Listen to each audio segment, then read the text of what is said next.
চণ্ডীতলার আইসি গুলিবিদ্ধ হওয়ার ঘটনার মধ্যেই আবারও গুলি চলল হাওড়ায়। লিলুয়ার ইন্দ্রধনুষ আবাসন গেটের সামনে রাজেশ সিং নামে এক ব্যক্তিকে লক্ষ্য করে বাইকে চেপে এসে গুলি দুই দুষ্কৃতীর। পুলিশ সূত্রে জানা গিয়েছে, গতকাল রাত 10:30 নাগাদ লিলুয়ার ইন্দ্রধনুষ আবাসন গেটের সামনে দাঁড়িয়েছিলেন রাজেশ সিং নামে এক ব্যক্তি। সেই সময় বাইকে করে এসে ওই ব্যক্তিকে লক্ষ্য করে গুলি চালায় দুই দুষ্কৃতী। গুলি রাজেশ সিং এর পিঠে লেগেছে বলে জানিয়েছে পুলিশ। গুরুতর আহত অবস্থায় তাকে উদ্ধার করে হাওড়ার একটি বেসরকারি নার্সিংহোমে ভর্তি করা হয়েছে। পুলিশ জানিয়েছে, ইতিপূর্বে রাজেশ সিং নামে ওই ব্যক্তি খুনের মামলায় জেল খেটেছে। পাশাপাশি বেশ কিছু অসামাজিক কাজকর্মের সঙ্গে যুক্ত ওই ব্যক্তি বলে জানিয়েছে পুলিশ। ঘটনায় ব্যাপক চাঞ্চল্য ছড়িয়েছে এলাকায়। ঘটনাস্থলে এসে পৌঁছেছে হাওড়া সিটি পুলিশের উচ্চপদস্থ আধিকারিকরা। এলাকার সিসিটিভি ফুটেজ খতিয়ে দেখে অপরাধীদের চিহ্নিত করার চেষ্টা চালাচ্ছে পুলিশ। তবে ঠিক কী কারণে এই ঘটনা, সে বিষয়ে ধোঁয়াশা তৈরি হয়েছে। পুরনো কোনো শত্রুতা, নাকি নেপথ্যে অন্য কোনো কারণ, নাকি গোষ্ঠীবাজি, সবটাই খতিয়ে দেখছে পুলিশ।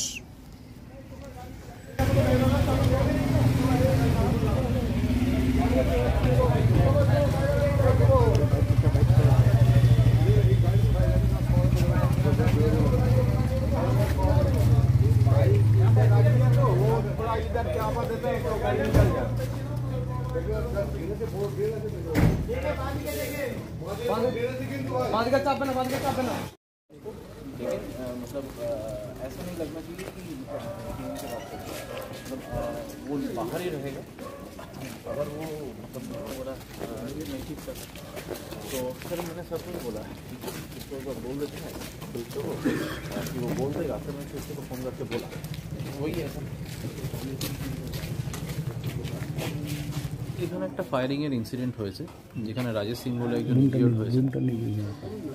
এখন আপাতত তাকে চিকিৎসার জন্য নিয়ে যাওয়া হয়েছে। এখন অবধি যা খবর আছে স্টেবল আছে, এমনি ভাইটালস ঠিক আছে।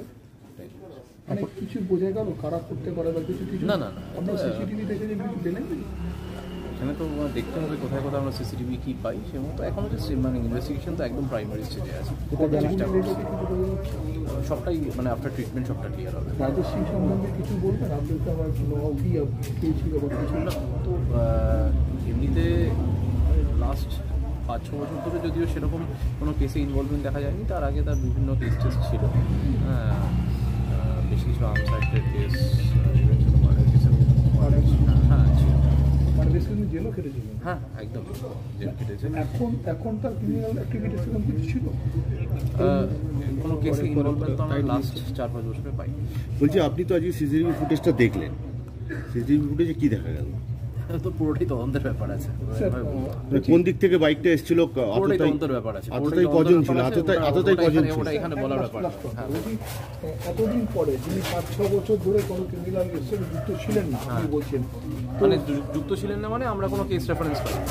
এই হঠাৎ করে এরকম একটা ঘটনা ঘটলো, আপনারা মানে এই ইতিমধ্যে তো অনেকে জিজ্ঞাসাবাদ করেছেন, সেরকম কোনো কিছু পেয়েছেন? না না, এ তো ইনভেস্টিগেশনের পার্ট আছে। আমি কি মনে করছি সেটা তো ইম্পর্টেন্ট।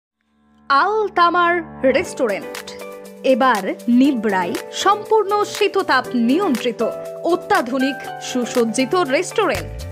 এখানে থাকছে আরাবিয়ান মান্ডিতে বসে লাঞ্চ এবং ডিনারের সুযোগ। বিভিন্ন ধরনের খাবারের পসরা নিয়ে হাজির আল তামার রেস্টুরেন্ট। যে কোনো অনুষ্ঠানের জন্য বুক করতে পারেন, থাকছে কনফারেন্সের সুবিধা।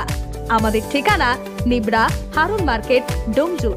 যোগাযোগ করুন 9123608838। আরাবিয়ান মান্ডির স্বাদ গ্রহণ করতে হলে আপনাকে আসতেই হবে আমাদের রেস্টুরেন্টে। তাহলে আর দেরি কেন? আজই আসুন আল তামার রেস্টুরেন্টে।